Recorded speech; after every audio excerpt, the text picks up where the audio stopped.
Welcome back to Career Chronicles brought to you by BDAC. My name is Sakib Ali and here we are with our fourth interviewee, Ms. Sriranga, who have recently secured a GMT role at Blackbuck alongside her two internships respectively at core and software sectors. Also, she is the General Secretary of the Chemical Engineering Society here at NIT Warangal. So, welcome Didi and thank you for joining us today. My first question to you is that what motivated you to pursue a career in management sector? Hi Sakib, thanks for taking this interview. So coming to the first question, there isn't one reason that will motivate you to join in this management sector. So you'll have multiple factors. One of the factors being I was the General Secretary of Chemical Engineering Association in my third year. So I saw what a small scale organization looked like. And from my first year, I was interested in pursuing a career in MBA. So I thought, why not take this in the fourth year itself? I wasn't sure about taking this focusing completely on this because we don't get a lot of opportunities, but since I got one, I grabbed that opportunity. So also, Didi, can you please tell that when and how did you started building relevant skills required for managerial roles?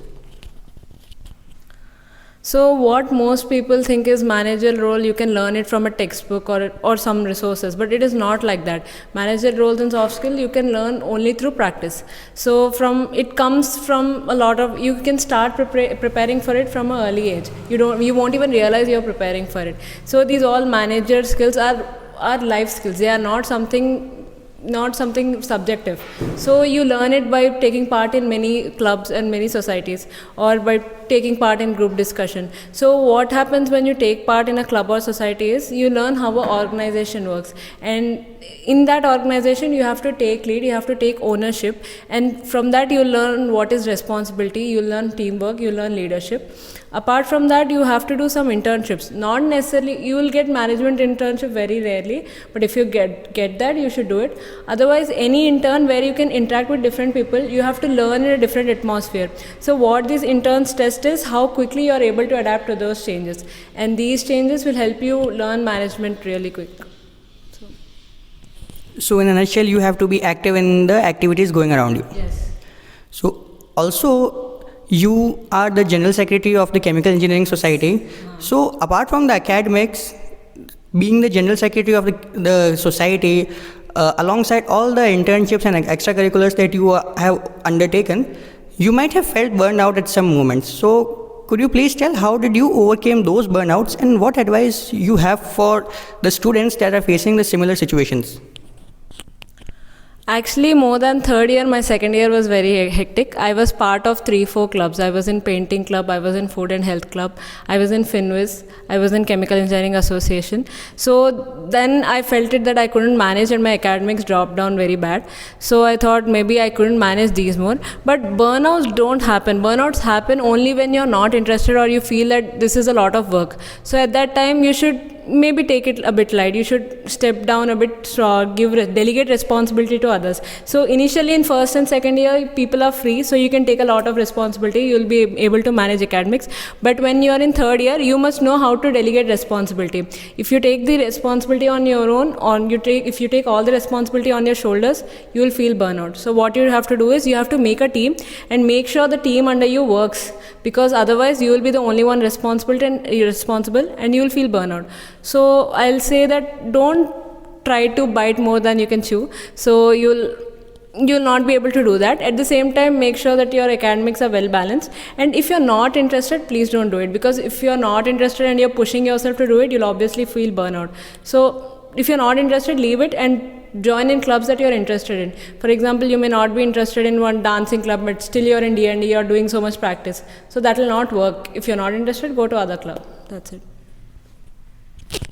Alright Didi, my next question to you is that in the field of business analytics, logical thinking is a key aspect which requires structured analysis. So were there any frameworks or methods that you followed to enhance your logical thinking skills? So the one thing for for improving logical reasoning is practice. Practice a lot of questions. So from early, whatever exams you have, like I used to write a lot of exam. I have written CAT this year, though I'm not serious about it. So keep writing a lot of exam. Take any aptitude test you have. We had an ITC interview in our third year. So I did practice a lot of aptitude tests for it. So one thing for logical reasoning is do a lot of practice, that you figure out how to make answers of your own choice, because everyone has a different approach for logical reasoning. Apart from that, there are some resources which give you clues. For example, there's this one book of Arun Sharma for logical reasoning for CAT. Basically, that's for CAT. You don't have to study it completely, but if you want to get a gist of how to solve those problems easily, you can do that. So here, for example, a lot of their relation questions, like they give you relation, this is the mother of something.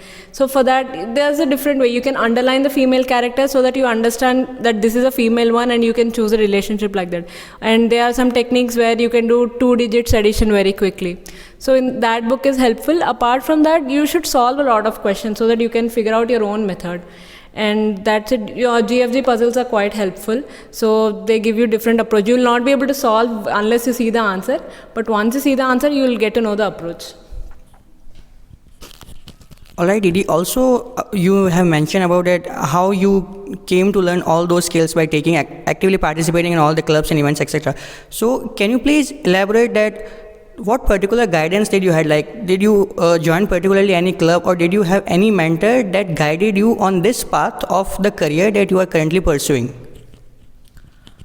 I won't say one senior, but there were quite a few seniors that guided me throughout. So there were some seniors whom I would send my resume every time I corrected it, so that they'd tell me corrections. So there were few seniors who told me my CGPA is low. My CGPA is 7.2. It is not very low, but it is low, comparatively low. So how to build? So if your CGPA is low, what you have to do is you have to build your skills accordingly. So some seniors suggested me what skills to build. So I started exploring different options. I started exploring ML, and I started exploring software, and I started exploring core. So I wasn't sure what I would get, so I started exploring different options, and many seniors guided me. So most of the seniors suggested me resources for it. Like for example, I used to listen to a lot of case studies. So where to listen to those case studies? And I got a lot of help from seniors, and without whom I couldn't have secured this internship. So my next question to you is that throughout your journey of learning, do you find any decision or any action taken by you that you think you could have done quite differently from the way it was originally done? Like I said, if I were again in my first year, I should have probably focused on my CGPA. So 7.2 is fine, but above 7.5 is a very good CGPA. So one thing is it's not because I took part in many other clubs. It was because I did not focus on my academics.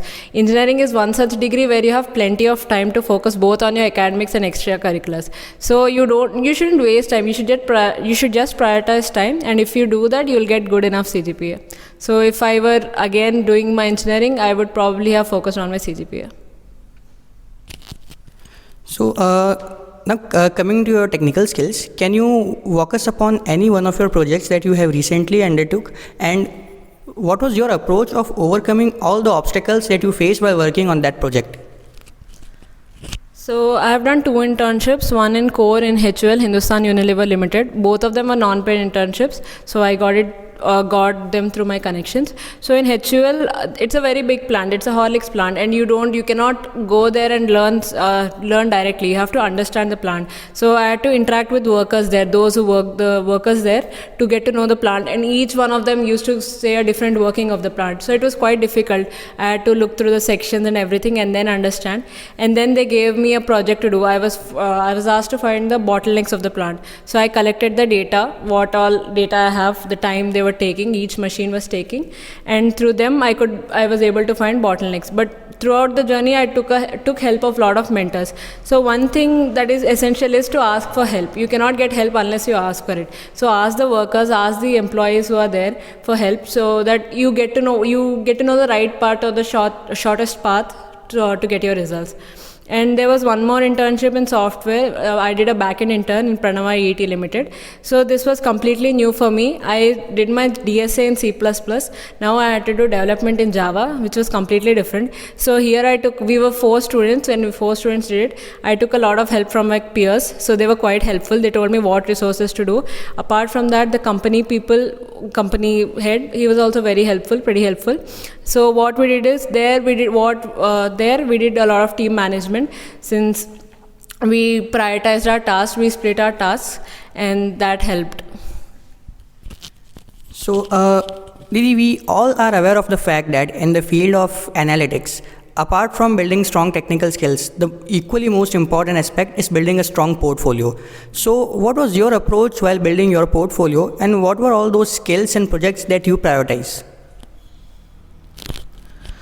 So for portfolio, you cannot build it directly from scratch. You have to take references. So I took a lot of references from my seniors' resumes.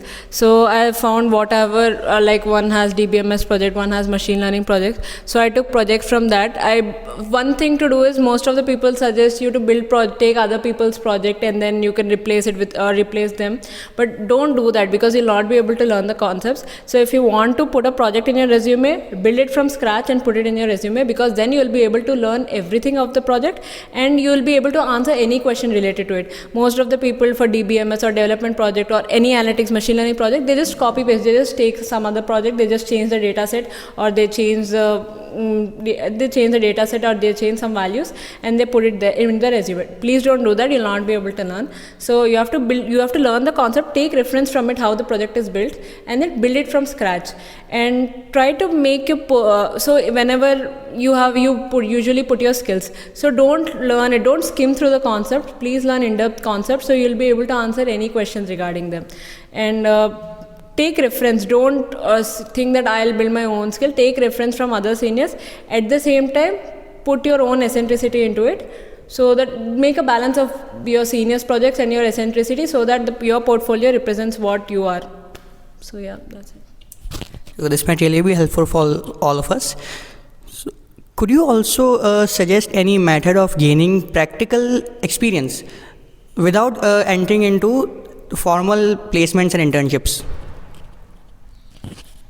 It is usually better to go to any internships, whether paid or unpaid, because even if it is not in your relevant field, what new companies want is how quick you are able to grasp things. So whether it be core or non-core or analytics, anything, there you have to apply your brain and learn quickly. So that is what any company wants, whatever aspect it is. So it is better to go there, but still if you don't have any chance of getting any internships, paid or unpaid, then do your own personal project. If you want to learn machine learning or data analytics or even development, take a project. You have a lot of competitions on Unstop, you have a lot of hackathons. Take one hackathon, take one project, and okay, you may not be able to build it in 2 or 3 days, build it in 1 week. Usually in hackathon they'll say build a website in 2 days or something like that. So you may not be able to build in 2 days, but use those descriptions and build it in a week or 2 so that you can learn those concepts.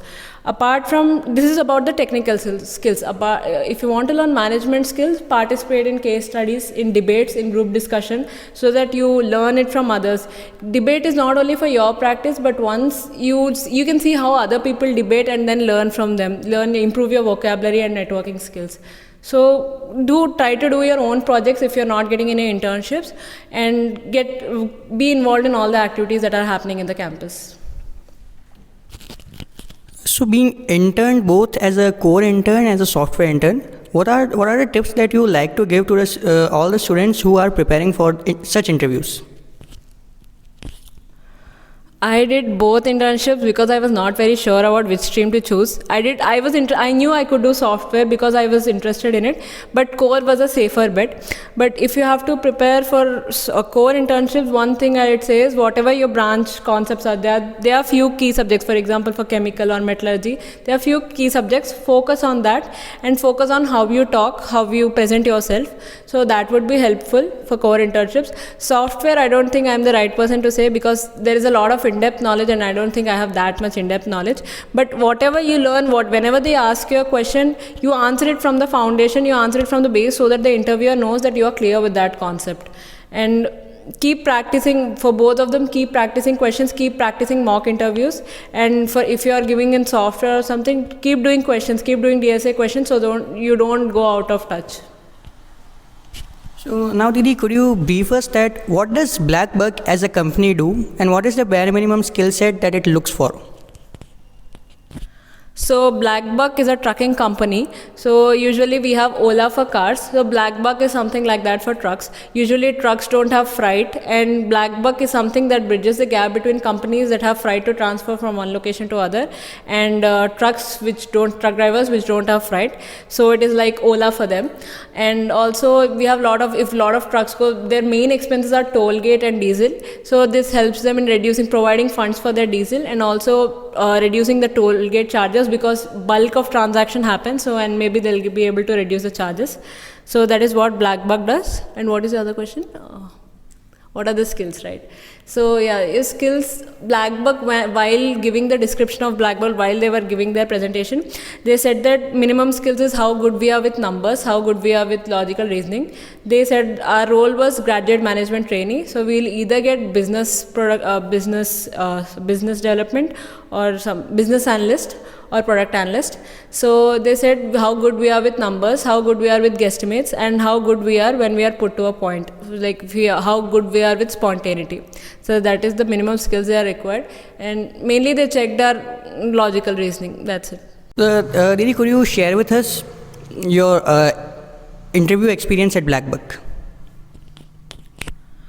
Okay, so firstly, before the interview, we had resume shortlisting, and in resume shortlisting, they weighed both CGPA and PORs. So if some people who had lower CGPA and had very good PORs got there, and some people who, despite having good CGPA, who not have many good PORs, did not get in.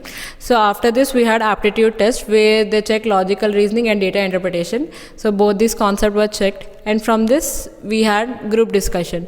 So group discussion was a major eliminatory round, where from 60 people, they have eliminated 40 people and only 20 people were left. So in group discussion, we were given a question about their own company. So that is a trucking company, right? So we were given a problem statement based on that, and we were judged majorly based on our approach and how good we are with answers.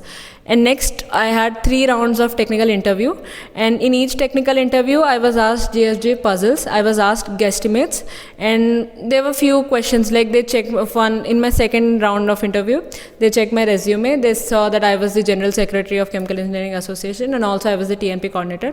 So they asked me general questions, like if you want to make an app that so if you want to inculcate such principles in our company, what would you do?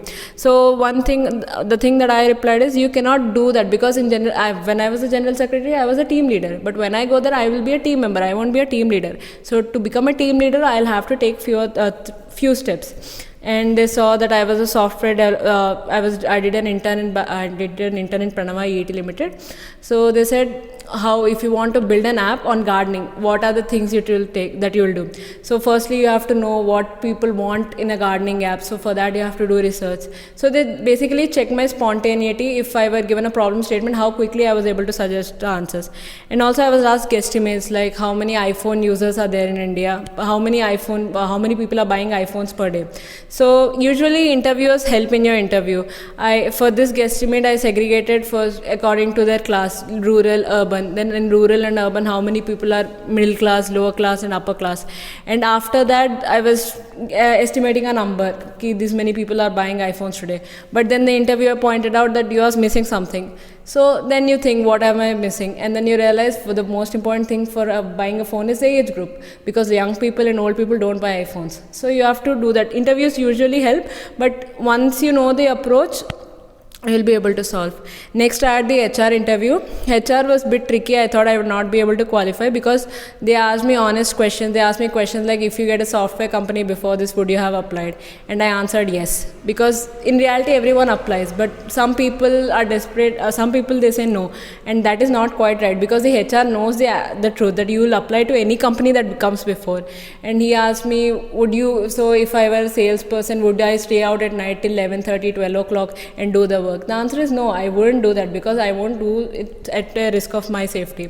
And I said no. So I thought they may not be able to take me, but everyone is not willing to do such work. But if you say yes, he'll know that you're lying. So one thing in HR is you have to be candid, you have to show your honesty, and that is what they appreciated. So that. Great to hear that.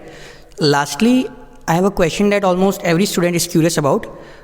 What CGPA is considered safe for decent job roles in non-core sector? So I'll tell you one thing that my senior has told me about CGPA. So if you have above 8 CGPA, you'll have 15 opportunities to sit in a company. But if you have above 7 CGPA, you'll have 10 or 11 opportunities. And if you have above 6 CGPA, you'll have 4 or 5 opportunities. I'm just telling a random number, the decreasing fashion. So this will indicate if you have 8 CGPA, you can sit for 3 or 4 companies that learn from your mistakes, and then you can sit. But if you have above 7 or above 6 CGPA, that will be a bit difficult. You cannot let go of interviews. You should learn from your mistakes immediately so that you grab the second chance. So 7 CGPA is quite a safe option. 7, you will be open to maximum of the companies, but I think it is better to have CGPA of above 7.5 because our college has this rule of CGPA to percentage conversion as CGPA minus 0.5. So even if you have 7 CGPA, it will look as 65%. So it is better to have 7.5 CGPA, especially if you are willing to pursue any career or pursue academics after this engineering. So I think if you have above 7.5, you'll be eligible to 99% of the companies. So 7.5 is a very safe, very safe option. 7 above is still fine. So it was a nice experience interacting with you. Thank you. That's all for today, guys. Follow our YouTube channel for more career related videos, and don't forget to follow us on Instagram. See you all in our next episode.